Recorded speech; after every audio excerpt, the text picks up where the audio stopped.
Ce podcast vous est offert par Luminus, le partenaire énergie de votre entreprise.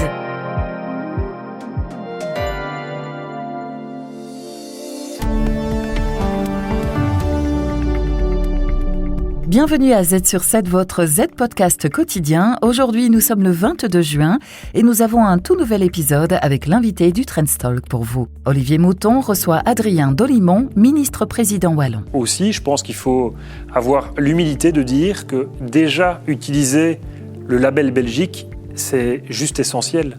Parce qu'aller à l'étranger dire Flandre ou Wallonie, ça n'a pas de sens, on doit tirer le meilleur de chacun. La Wallonie se redresse-t-elle assez vite ? La Belgique se flamandise-t-elle ? On sait que l'enjeu du redressement de l'économie est crucial. Dans un mois, il fêtera sa première année en tant que ministre-président wallon et il se penche aujourd'hui sur ces questions et sur le fonctionnement du gouvernement wallon qui avance petit à petit. Le libéral n'élude aucune question qui fâche. Z sur 7, l'invité du Trendstalk. Une personnalité de premier plan se confie en profondeur sur ce qui a fait son actualité.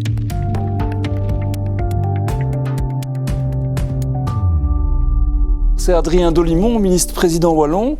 Bonjour. On est très heureux de vous recevoir. Plaisir d'être là. Voilà, c'est très gentil. Est-ce que vous avez l'impression que ça va assez vite ?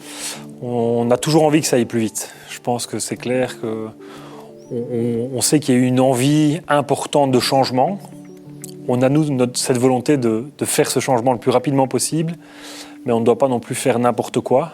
Il y a aussi une rigidité, malheureusement, du fonctionnement général. Donc, je ne vais pas dire que je suis satisfait de l'avancée générale, mais en tout cas, on a commencé à mettre toutes des briques, et il faut que maintenant, ça puisse se transformer en essai.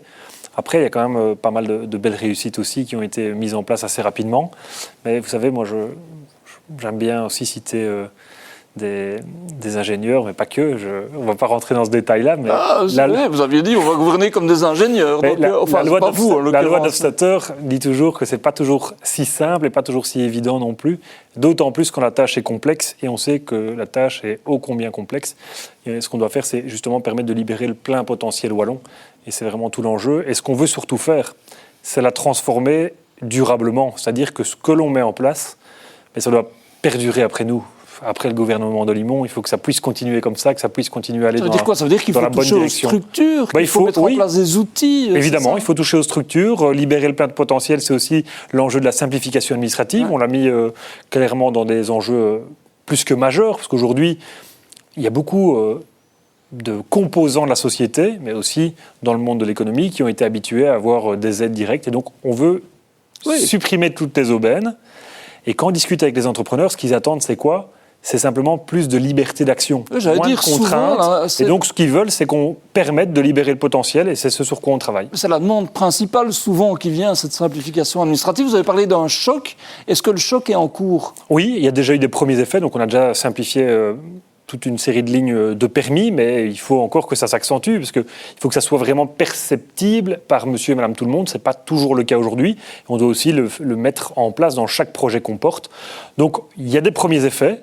Donc on a mis vraiment ce sujet-là au sein même du gouvernement. La ministre Galland, d'ailleurs, le porte avec beaucoup d'intérêt. Chaque fois qu'il y a un dossier qui passe au gouvernement, elle s'inquiète de l'impact administratif de cette décision. Donc c'est vraiment une prise de conscience collective. Mais après, il faut travailler aussi sur cleaner tout ce qui se faisait avant, cleaner toutes les difficultés. On a tous encore en tête les fameuses 39 phares du dossier Éloi quand il avait été déposé le permis. C'était assez symbolique. Et donc, il faut évidemment qu'on arrive à supprimer ces contraintes-là, mais en gardant l'objectif de base, c'est-à-dire aussi le contrôle de ce qui se fait, mais aussi appliquer le principe de confiance aussi dans ces éléments.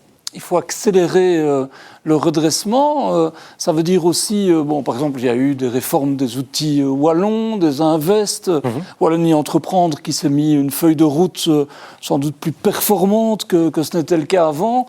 Est-ce qu'il y a des leviers d'action pour accélérer ce redressement ?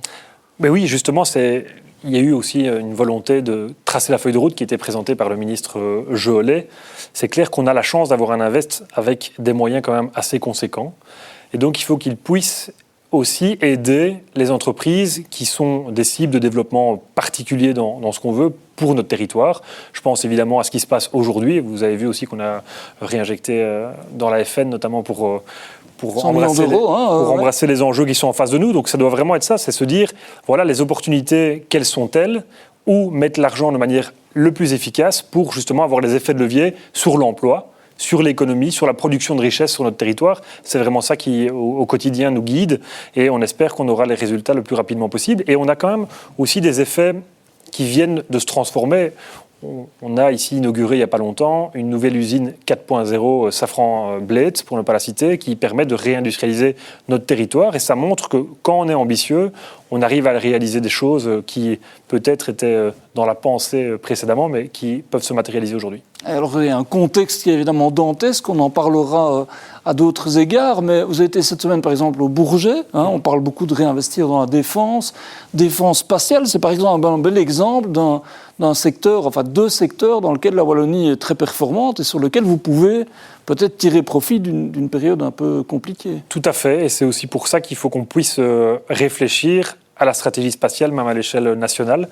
Donc moi, je porte un message de continuer à évidemment soutenir de manière ferme ces enjeux-là. Je l'ai déjà dit à plusieurs reprises à mes homologues du fédéral. Et comme vous l'avez dit, parce que le spatial, c'est le spatial comme on le connaissait précédemment, mais c'est aussi le spatial avec l'enjeu militaire. Le contrôle d'image en stratégie militaire, c'est un élément important. Et donc, il faut qu'on puisse être un acteur qui a pignon sur rue. On avait déjà une très belle notoriété dans le spatial. On ne doit pas non plus la perdre et donc ça doit rester un des enjeux forts. D'ailleurs, au Bourget, cette semaine, quand j'y suis allé, on a vu que le secteur de la défense a vraiment pris la place dans le salon du Bourget, qui, à la base, je le rappelle, est le salon de l'aéronautique et du spatial. Et là, on parlait quasi que de défense. Donc ça montre bien que le monde a complètement changé, avec des spécificités qui, en plus, sont complètement en phase avec ce que la Wallonie fait de mieux depuis des années. Et donc aujourd'hui, on ne doit pas louper ce train, on doit s'assurer que les retours d'investissement, qu'ils soient au niveau wallon, évidemment, parce qu'on veut aussi jouer notre part dans ces enjeux-là, qu'ils soient au niveau fédéral, mais aussi et peut-être surtout au niveau européen, et de retour sur notre territoire. Et ça, c'est vraiment un des enjeux fondamentaux. Et ne pas avoir de tabou, j'imagine, par exemple, on parle parfois des licences d'exportation, sur lesquelles parfois il y avait un peu des tabous, des difficultés, certains qui disaient on ne peut pas tout faire, etc. J'imagine que maintenant on libère davantage ça aussi. En tout cas, on a moins de complexes par rapport à ça. On veut s'aligner par rapport à ce qui se passait précédemment dans d'autres pays. Donc on ne veut pas avoir une disconcurrence par rapport à nos voisins, parce qu'au final, à un moment donné, il faut aussi assumer l'impact, mais on ne fait pas non plus n'importe quoi. Parce que je pense qu'il faut quand même être très précis dans les licences. Il y a quand même la position commune qui s'impose, le respect des droits humains reste un élément fondamental, mais par contre, on doit assumer de soutenir nos entreprises qui ont pignon sur rue, parce que c'est typiquement un secteur qui fait 90% de son chiffre à l'exportation. Donc à un moment donné, si on veut pouvoir le développer, il faut leur permettre de s'exporter. Sinon, ça n'a pas grand sens, évidemment. Développer une économie qui produit, qui n'est pas après en capacité d'obtenir les licences pour aller à l'étranger, autant ne pas soutenir cette économie-là directement. Alors le contexte, on en parle, droit de douane, ou en tout cas menace de droit de douane, instabilité, etc. C'est pas un contexte simple pour l'économie. Alors l'opposition a parfois un peu beau jeu déjà de dire vous n'accomplissez pas vos promesses, etc. Mais j'imagine que le challenge est encore plus dur avec ce contexte, non ?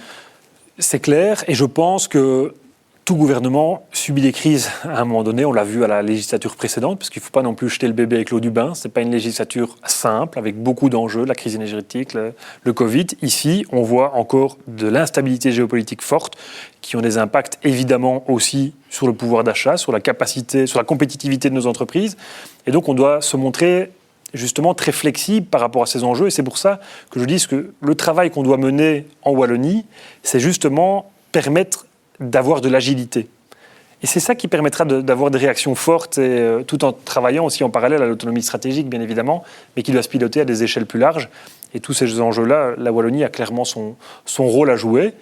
Mais par contre, il ne faut pas être fataliste non plus en permanence. Toute crise ouvre des opportunités. On en a parlé juste avant par rapport au secteur de la défense. Il y a 2 ans, on parlait du secteur de la défense, tout le monde se cachait en dessous de la table. Non, c'est mal, hein. Et aujourd'hui, tout le monde a envie d'être l'acteur majeur du secteur de la défense. Donc je pense qu'il faut aussi... La force nous envie, d'ailleurs. Oui, évidemment. Comme je disais, 90% du chiffre vient chez nous. Donc oui, c'est clair qu'on on doit aussi pouvoir se dire qu'on saisit ces opportunités de manière ferme. Et un autre exemple qui me vient en tête, c'est aussi typiquement l'annonce de Trump, parce qu'il n'y a pas que les effets de douane, il y a aussi toutes des annonces, notamment sur la recherche. La recherche a aussi des impacts assez forts chez nous. On ne peut pas le négliger non plus. Mais ça doit aussi dégager des opportunités. L'Europe l'a bien compris directement. Ils ont directement ouvert un programme pour attirer les chercheurs, des chercheurs étrangers, singulièrement américains, Choose Europe for Science. Et ça, ils ont mis sur la table 500 millions d'euros sur 3 ans. Donc ça montre qu'on doit rendre nos territoires attractifs. Et on le sait. Ils sont bienvenus au Wallonie aussi, du coup. Évidemment, je l'ai dit d'ailleurs directement, dès qu'il y a eu des premières déclarations, moi j'ai dit sentez-vous libre de venir chez nous, on a une recherche attractive, on est un des pays qui investit le plus en recherche et développement, on a plus de 3%, 3,3% de notre PIB en Wallonie, on vient de 2% au début des années 2000, donc on sait que si on veut un élément différenciant de compétitivité, c'est pas par la main-d'œuvre que ça va passer chez nous, c'est de manière générale en Europe d'ailleurs, mais singulièrement chez nous, on sait que c'est un gros problème. Et donc si on va avoir une compétitivité, ça va par la différenciation par l'innovation, et donc on doit investir là-dedans, investir dans notre matière première qui est la matière grise. Alors justement, la transition est bien choisie parce qu'il y a évidemment un gros enjeu en Wallonie, en Belgique entière, mais qui est le fameux taux d'emploi que l'on devrait tirer à 80% à l'horizon 2030. Grosse réforme initiée au fédéral qui est la limitation dans le temps à 2 ans des allocations de chômage. Ça a évidemment des implications au niveau régional et au niveau local pour accompagner cette réforme. Est-ce que ça... On sait que ça va être surtout du côté francophone que ça va être un enjeu. Est-ce que c'est quelque chose que vous appréhendez positivement ? En tout cas, on l'attendait. Ce n'est pas une surprise. Je sais que l'opposition a beau jeu de dire qu'on est resté les mains dans les poches en attendant de voir ce qui se passait au fédéral. Mais pour rappel, c'était dans nos programmes respectifs, aussi bien des engagés que du MR. On a la chance d'avoir les leviers aux 2 niveaux de pouvoir. On a mis en place une stratégie d'ailleurs directement ferme au niveau du Forum en Wallonie avec un meilleur accompagnement. Mais c'est clair qu'on attendait les autres pièces du puzzle. C'était aussi la limitation des allocations de chômage dans le temps. Elle arrive et donc il faut pouvoir l'assumer derrière aussi. Donc il y aura aussi, on a fait notre rôle au niveau du fédéral en disant qu'on ne peut pas improviser ça. Il faut aussi des moyens, notamment pour nos CPS. Ils ont mis sur la table des enveloppes pour les soutenir. Et donc oui, ça va être un fonctionnement différent. Mais à un moment donné, espérer avoir un changement, et c'est valable pour toutes les politiques, mais ici singulièrement, espérer avoir un changement en termes de taux d'emploi, en termes de capacité à remettre les gens à l'emploi en faisant toujours la même chose, je pense qu'à un moment donné, si on fait toujours la même chose, on a les mêmes effets. Donc à un moment donné, il faut aussi se dire, on essaye autre chose, et puis on affinera en fonction de l'évolution. Ce qu'on veut, c'est un accompagnement le plus proche, travailler sur les formations aussi, parce que c'est clair qu'il y a des personnes qui vont être très éloignées de l'emploi. On a tout un écosystème en Wallonie d'accompagnement, d'insertion socio-professionnelle qui devra aussi être clarifié pour clarifier les missions de chacun, venir en appui aussi au CPS pour les accompagner à la remise à l'emploi. Donc c'est évidemment un gros challenge. Je ne vais pas dire que ça va être simple, mais je pense qu'on a tous intérêt, dans l'intérêt du développement de la Wallonie, de l'intérêt du développement de la Belgique, pour atteindre ce taux d'emploi de 80%, de tous se retrousser les manches et d'y aller. Est-ce que vous avez l'impression, parfois, certains, notamment dans le monde économique, disent c'est quand même incroyable, on a l'impression que, alors les chiffres varient un peu, mais 140 000 personnes qui seraient exclues du chômage vont automatiquement aller au CPS, comme si c'était impossible de les remettre au travail. Exactement. Est-ce que vous avez ce sentiment-là ? Oui, moi je trouvais ça assez caricatural. Je l'ai dit plusieurs fois aussi en débat. Le premier réflexe, c'est vous allez exclure les chômeurs. Ouais. Mais non, on veut les remettre les gens au travail. Notre objectif, c'est ça. C'est de montrer qu'il y a moyen de faire une évolution aussi culturelle. Et c'est peut-être le plus dur dans une société. Les chômages à vie, c'était tellement le meilleur modèle qu'on était les seuls au monde à le faire. Donc à un moment donné, il faut aussi se poser la question, s'il n'y a personne autour de nous qui adopte la même politique, à un moment donné, je pense qu'on doit aussi pouvoir se poser les questions de l'opportunité de la maintenir. Et donc, on va devoir évaluer, suivre, voir un peu comment ça se passe. Mais c'est clair que l'objectif, c'est quand même la remise à l'emploi. On a quand même un paradoxe énorme quand on va visiter les entreprises, quand on discute avec des entrepreneurs. Le paradoxe, c'est quoi ? À chaque fois, c'est on a évidemment des milliers d'emplois sans personne, c'est ce qu'ils me disent à chaque fois, mais aussi des milliers de personnes sans emploi. Et donc à un moment donné, il faut pouvoir rematcher. Faire concorder ça. Il y avait une inadéquation qui était assez dingue. Donc chaque fois qu'on visitait un entrepreneur, c'est je cherche des gens pour me développer. Et par contre, on a un taux d'emploi qui est très faible. Donc à un moment donné, il faut aussi se dire, là, il y a quelque chose à faire, il y a un modèle à changer, et c'est ce qu'on est occupé à faire. Est-ce que vous avez l'impression, en tant que ministre-président, d'incarner une nouvelle Wallonie, justement? Alors on parle depuis longtemps de ce changement de mentalité, etc. Bon, vous êtes plutôt quelqu'un qui travaillait avec les gens, avec vos partenaires, etc., peut-être en complémentarité avec votre président de parti qui est un peu plus disruptif. Mais est-ce que vous voulez incarner ça, ce projet à construire ensemble ? Je pense que quand on fait de la politique, on ne le fait pas pour soi, sinon il ne faut pas faire de la politique. Il faut vraiment développer la société pour les générations futures. Moi, je pense à mes enfants sur chaque décision que je prends, parce qu'il ne faut pas croire que toutes les décisions qu'on a mises en place depuis la mise en œuvre du gouvernement, on le fait de gaieté de cœur. On le fait parce qu'on considère que c'est le meilleur choix pour le développement de la région. On n'a juste pas le choix d'avoir des décisions difficiles, mais on est là aussi pour assumer. Les gens nous ont fait confiance, on est là pour assumer, décider. Évidemment, moi, vous l'avez dit, je suis quelqu'un qui discute, qui concerte beaucoup. Je suis d'ailleurs chef de gouvernement, c'est un peu mon rôle aussi faire converger tous les points de vue. On avance honnêtement plutôt bien et vite. Je pense que tout le monde est vraiment en phase avec ce que l'on veut mettre en place aussi en interne. Tout le monde se sent bien dans le gouvernement, ça permet d'avancer. Après, de nouveau, je reviens avec le début. On aimerait bien que ça aille plus vite. Mais il faudra tirer le bilan à la fin de la législature et évidemment, on sera jugé à ce moment-là. Est-ce que ça veut dire aussi qu'il faut amener toutes les forces vives? On sait que l'opposition est quand même assez tranchée, notamment à votre égard. Est-ce qu'il n'y a pas un socle plus large qui est nécessaire pour que la Wallonie se redresse? Ça, évidemment, c'est le jeu de l'opposition. Je ne m'attendais pas à ce que l'opposition m'applaudisse. Qu'on soit clair, c'est un peu le jeu. Après, il y a beaucoup d'instrumentalisation aussi. Il y a eu beaucoup de sorties dans la rue. On a eu des premières. C'est valable aussi avec le gouvernement fédéral. D'ailleurs, moi, j'ai découvert justement la notion de grève préventive. C'est on va faire grève, on ne sait pas ce qui va se passer, mais on sait qu'il y a du changement. C'est pas ça qui fait avancer les choses. On sait que le modèle qu'on connaît, il ne peut pas perdurer. Et donc, on doit le changer, on doit le faire évoluer. Et donc, c'est ce qu'on est occupé à faire. Et donc, nous, on doit aussi pouvoir expliquer davantage le pourquoi on fait ces choses-là. C'est pas de gaieté de cœur. Moi, j'ai rencontré beaucoup de personnes. Je vais prendre l'exemple de la suppression, pas la suppression, parce que justement le terme est important, de la révision du mécanisme de prime. Où là, c'était juste pas soutenable. Tous les gens du secteur sont d'accord pour le dire. Ce modèle-là, exactement, ce modèle-là n'était pas portable sur le long terme. Donner 90% de subsides pour une prime de rénovation, ça n'a juste, à un moment donné, pas de sens. Est-ce que c'est le rôle du public?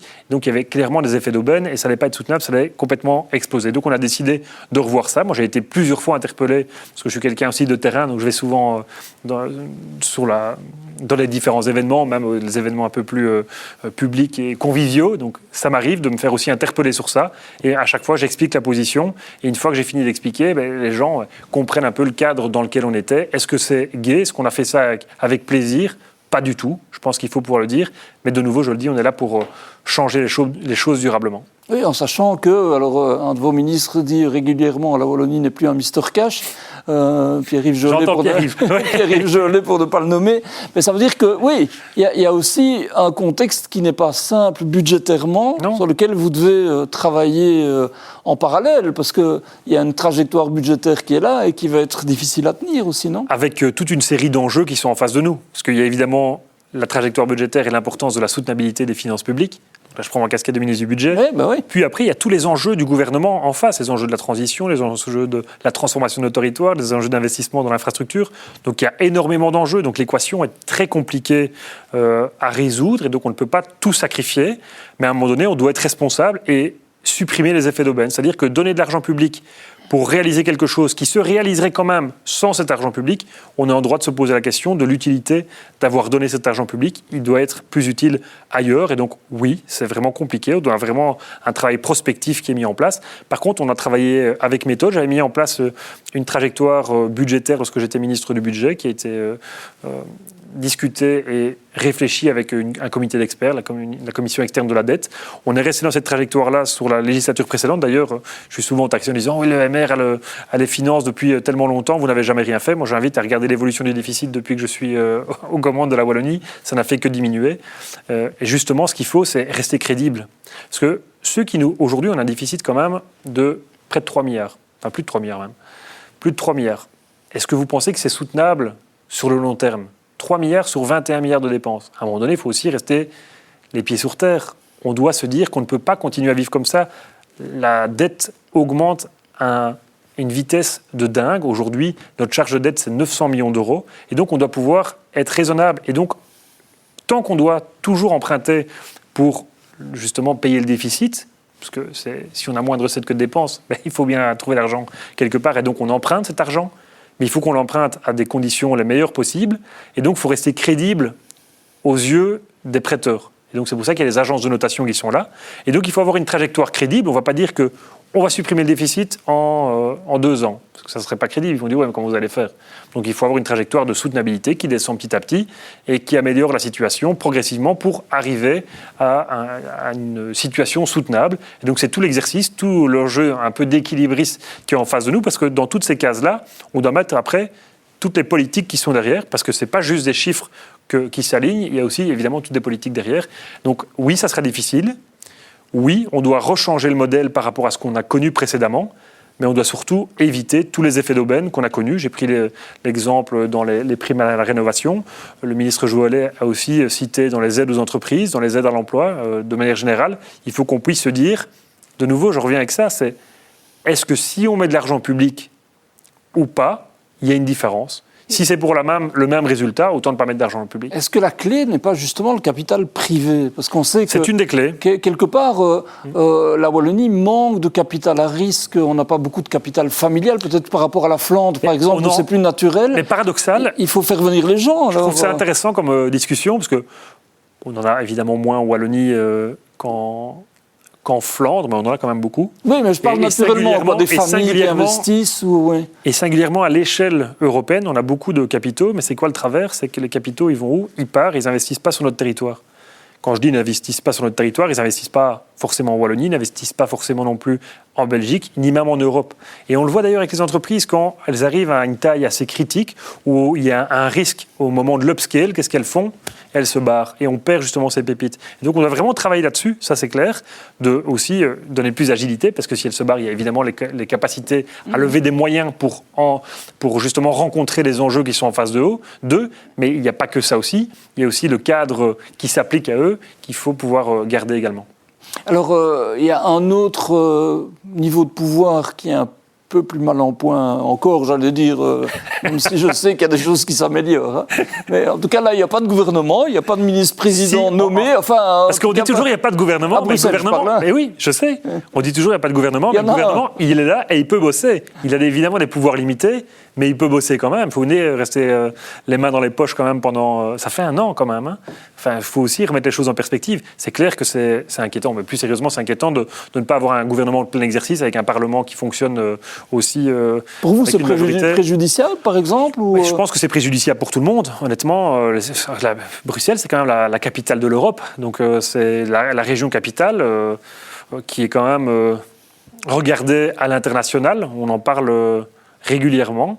Donc, je pense que c'est pas sain ce qui se passe. Et c'est pas faute dans le chef de David Leyster d'avoir vraiment mis toute son énergie pour justement permettre d'accoucher d'un gouvernement. Directement, il avait pris la main, il avait réussi à réunir une majorité côté francophone. Il laissait, comme historiquement ça se faisait, les néerlandophones faire leur majorité. Puis après, hop, ils voulaient se mettre en place. Et là, il y a eu des vétos qui se sont mis. Donc ça a commencé à s'embourber avec des vétos de principe. Et au final, on se retrouve à des situations qui, 1 an plus tard, n'évoluent pas. Et donc c'est pour ça qu'il a voulu construire un projet en se disant « Ok, si on arrive avec des questions de personnes où on exclut, moi je vais déposer un projet en tenant compte des discussions que j'ai eues avec tout le monde pour ne pas déposer sur la table le programme du MR. Le but, c'est d'avoir le programme de majorité. Donc c'est ce qu'il a fait. Et malgré ça, c'est encore compliqué. Donc, vous avez de la compassion pour lui, quoi, quelque part. Il a vraiment mis énormément d'énergie dans cela. Et Et ça n'aboutit pas. Donc franchement, je trouve ça vraiment triste. Bruxelles brûle littéralement depuis des semaines, des mois maintenant. Il est temps qu'on puisse changer ce qui se passe. Et j'espère sincèrement que tout le monde reviendra à la raison et qu'on puisse trouver une solution dans l'intérêt des Bruxellois et des Bruxelloises. C'est vraiment ça qui doit conduire et driver tout le monde. C'est OK. Tout le monde est prêt à faire des concessions, je pense, pour avancer. Maintenant, il est temps de le faire concrètement pour avoir un gouvernement. On l'a encore vu ici récemment avec la dégradation de la notation bruxelloise, qui évidemment n'est pas une bonne nouvelle. J'espère que ça ne dégradera pas trop les conditions d'emprunt bruxellois, parce que si on fait le ratio déficit par rapport à leurs recettes sur l'année, c'est juste dingue chez eux, c'est bien plus grand que chez nous. Et donc si on laisse continuer à dériver le bateau, on va dans le mur, et donc il est plus que temps que ça puisse se mettre en place. Il y a une petite musique ces derniers jours qui monte sur les décisions prises ou les choix faits au fédéral, suppression du Sénat, désignation d'un CEO flamand à Proximus, intervention, enfin en tout cas participation plus importante de la Flandre au capital de l'aéroport de Bruxelles National. Est-ce que vous avez l'impression que, alors encore une fois c'est l'opposition... C'est deux dossiers différents. C'est deux dossiers différents. Mais je vais donner mon opinion sur les deux dossiers, parce que j'ai des opinions bien tranchées sur ces éléments-là. Déjà, le premier dossier sur le CEO, qu'il soit néerlandophone ou pas, j'ai envie de dire, moi, je m'en fous, du moment qu'il s'occupe bien de l'actif public. Enfin, Proximus, c'est quand même un actif avec participation publique. Je veux simplement qu'on ne soit plus dans la situation qu'on a connue ici et qu'on ait un Proximus qui fonctionne bien. Donc, il faut arrêter de voir du communautarisme partout. Franchement, je ne comprends pas ça. Ça vous sidère. Oui, moi, franchement, je trouve ça juste dingue. Et donc, ce qu'il faut, c'est avoir quelqu'un qui permette d'avoir un outil efficace qui fonctionne. Moi, il n'y a que ça qui m'intéresse. Il faut arrêter ces petits jeux derrière en essayant de voir le mal partout. Et deuxième dossier sur lequel j'ai aussi un avis assez tranché, je dois avouer que je n'ai pas compris la stratégie néerlandophone du gouvernement flamand en la matière, parce que nous, en Wallonie, notre stratégie, c'est plutôt d'ouvrir le capital de nos aéroports au privé. Et donc, de se dire, on a eu notre rôle de catalyseur. On a permis de développer des outils de fleurons chez nous. Honnêtement, je sais que la Flandre nous envie. C'est peut-être aussi pour ça qu'ils ont voulu faire autre chose. Oui, Charleroi et Liège. Donc, Charleroi et Liège, avec deux caractéristiques bien différentes. Et donc, ce qu'on veut, c'est maintenant, on a joué notre rôle. Les outils fonctionnent bien. Ben, ouvrons-les au privé et désengageons-nous progressivement. Le public a fait son rôle. Et là, qu'est-ce qu'on voit ? C'est un aéroport avec 75% au privé, via un véhicule, et dedans il y avait une partie de fonds de pension, c'était canadien, je pense, qui a vendu. Et ils ont racheté justement cette partie-là pour prendre 51% des 75%. Et il y avait 25% qui étaient publics via la SFPI, qui était déjà à l'État fédéral. C'est-à-dire qu'il y avait déjà un levier public sur l'élément, et donc l'effet de levier était déjà là. Donc je ne comprends pas vraiment la stratégie, peut-être en placement financier, en se disant c'est un outil qui fonctionne bien, on va aller placer de l'argent pour aller chercher des dividendes. Il ne faut pas y voir malice de dire la Flandre veut prendre la main sur l'aéroport national. J'entendais aussi, attention aux questions de survol, mais moi je peux vous dire qu'on va faire valoir nos droits. Si à un moment donné on voit des éléments assez changeants par rapport à cela, tout ce qui est question de survol, la Wallonie a son mot à dire, Bruxelles a son mot à dire, et on ne se laissera pas faire. Et la partie réglementaire de l'aéroport, il est où ? Il est situé en territoire flamand aujourd'hui. Et donc, les leviers réglementaires, qui les avait déjà ? La Flandre. Donc, je ne vois pas l'intérêt. Après, je ne suis pas ministre du gouvernement flamand, mais je pense que c'était une stratégie chez eux, peut-être un élément dividende, mais au vu des montants qu'ils ont investis, c'était assez cher. Je pense près de 3 milliards, c'était 2,8 milliards ou quelque chose comme ça. Enfin, c'était à des prix assez importants. Moi, quand je vois les enjeux d'investissement dans l'économie sur ma région, à mon avis, la Flandre avait aussi des enjeux similaires que plutôt d'investir dans cet outil-là. Il y avait aussi des enjeux à rencontrer sur leur territoire sur lesquels il fallait investir. Après, de nouveau, je ne suis pas membre de le gouvernement, mais c'est l'économiste Geert Noels qui disait il y a peu de temps, la Flandre se wallonise. Mais en tout cas, elle rend public des outils qui étaient en majorité privés. Donc, en même temps, un ministre qui était avant dans votre parti, qui ne l'est plus, mais enfin, qui vous a encore des bons contacts, j'imagine, Jean-Luc Cruc. J'étais avec lui cette semaine au Bourget. Voilà. Et on en a parlé de ça. Voilà, mais Mais lui disait, en même temps, on est avec des majorités, on essaie justement de bien travailler avec la Flandre. Donc j'imagine que vous êtes dans cette dynamique-là aussi. Et on le voit aussi sur tous les dossiers stratégiques. Hein. Honnêtement, moi je suis pleinement dans cette dynamique-là. On a des rencontres régulières avec Mathias Diependahl et Bart de Wever pour tous les sujets transversaux, parce que typiquement l'emploi c'est un enjeu qui traverse l'ensemble des frontières. C'est clair que nous, le taux d'emploi est plus bas chez nous, donc il y a plus d'enjeux. La défense, c'est un des éléments aussi plus que transversal, donc on doit aussi discuter sur l'ensemble de notre territoire. Bref, de manière générale, on doit être là, on doit pouvoir tirer le meilleur de chacun, parce que quand on va à l'international aussi, je pense qu'il faut avoir l'humilité de dire que déjà utiliser le label Belgique, c'est juste essentiel. Parce qu'aller à l'étranger, dire Flandre ou Wallonie, ça n'a pas de sens. On doit tirer le meilleur de chacun. Nous, on est très forts dans le secteur de la défense, dans le secteur spatial, dans le secteur des biotech. Donc, on doit ouvrir des portes avec ça et puis permettre peut-être à des entreprises néerlandophones de nous suivre et vice-versa. Eux, ils sont très forts dans certains secteurs, typiquement la logistique et toute une série de secteurs vraiment très stratégiques et très spécifiques chez eux. Ils doivent ouvrir des portes et nous, on doit profiter de ces opportunités-là. Bref, je pense sincèrement qu'on a tiré le meilleur des deux mondes. Il n'y a que comme ça qu'on s'en sortira et qu'on montrera que la Belgique peut vraiment bien fonctionner. Adrien Dolmion, vous avez dit, vous prenez chaque décision en pensant à vos enfants. Ils ont quel âge sans indiscrétion 5 ans et demi, 2 ans et demi et ma petite dernière qui aura 10 semaines. Magnifique. Et donc, vous travaillez pour eux, enfin pas que pour eux, pour les Wallons bien sûr, mais qu'est-ce que vous avez envie de leur dire sur la Wallonie ? Bon, déjà pour commencer 2029, qui sera l'échéance des prochaines élections. Qu'est-ce que vous avez envie de dire ?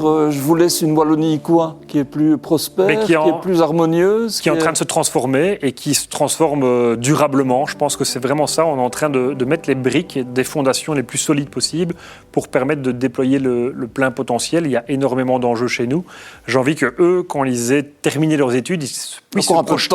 Oui, mais qu'ils puissent se projeter sur notre territoire et se dire il y a vraiment de l'avenir ici. J'ai envie de rester, continuer à développer. Après, s'ils veulent faire autre chose, je ne vais pas les empêcher. Je suis un libéral. Donc je les laisserai libres de leur choix. Mais vraiment, j'ai envie qu'ils se disent, moi, ça me donne du sens, ce qui s'est passé, et j'ai envie de continuer à m'investir sur ce territoire. Et la Wallonie de demain, évidemment, on la veut beaucoup plus prospère, avec un taux d'emploi beaucoup plus important, une industrialisation qui a commencé, on en voit d'ailleurs les premiers effets, et des enjeux vraiment forts, et aussi qui restent acteurs dans les enjeux de la transition, parce qu'on nous a beaucoup caricaturé sur les enjeux de la transition et de l'écologie. Moi, c'est quelque chose qui me touche aussi fortement. Mais je veux être pragmatique, parce que mettre de l'argent ne résout pas tout. Et souvent, la gauche pense que l'argent résout tout. Mais non, il faut mettre l'argent où c'est utile pour avoir les meilleurs effets de levier. Et notamment, la technologie nous aidera aussi beaucoup dans ces enjeux-là. Et on en revient avec cet élément de différenciation qui est important. Parce que, vous savez, donner de l'argent à les associations qui font de la promotion et qui font de la sensibilisation, c'est bien. Hein, mais je pense que ce n'est pas ça qui va vraiment transformer durablement notre territoire. On suivra de près l'évolution de la Wallonie. Le ministre défend une Wallonie plus efficace et tournée vers l'avenir, où les décisions sont guidées par l'intérêt collectif plutôt que par les logiques communautaires. Pour Adrien Dolimon, il faut renforcer la coopération entre les régions et valoriser les atouts belges à l'international. L'efficacité des outils publics, l'ouverture au privé et une gestion responsable des investissements sont au cœur de sa vision. Demain, Baptiste Lambert reçoit Étienne de Calatet, Chief Economist d'Orcadia Asset Management, pour aborder la situation précaire des finances publiques belges. Nous vous souhaitons un bon dimanche et à demain.